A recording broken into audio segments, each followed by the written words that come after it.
Tu te souviens quand t'as dessiné cette planche-là? Mais enfin, c'est toujours un défi.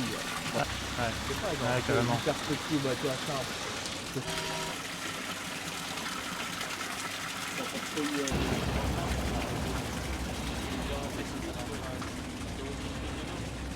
L'idée de mettre Raled au cœur de cette histoire m'a semblé tout de suite très vite naturelle.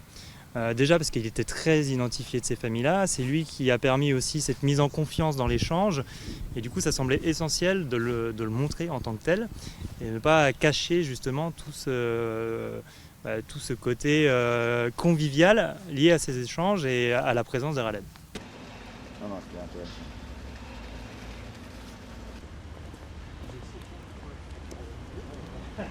Et du coup, pour les photos, effectivement, tu vois, on est venu. Là, c'était la fenêtre qui est ouverte, là. Ouais. C'était la cuisine. Là, c'était la cuisine. Et juste à côté, il y avait les chambres de mes parents. On dessinait, effectivement, et explique la difficulté que les familles syriennes ils ont traversées. Et les petites anecdotes à lesquelles on ne pense pas, mais c'est réel, ils ont passé par là.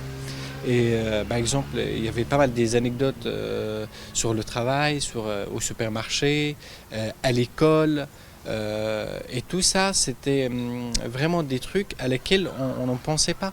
Mais pourtant, ça existait, tu vois. La fenêtre qui est là, c'est exactement la même chose qui est là-bas. Bravo, ça sort. Merci. Et là, T2. Parce qu'ils ont juste après le... Par le dessin, eh bien, c'est presque un langage universel. On a beaucoup plus de choses en commun qu'on y pense.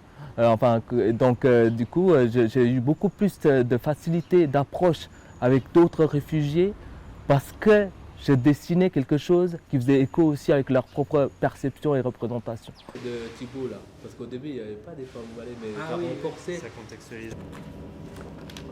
Ah aussi, ce matin, c'est ma planche qui a mis le plus de temps.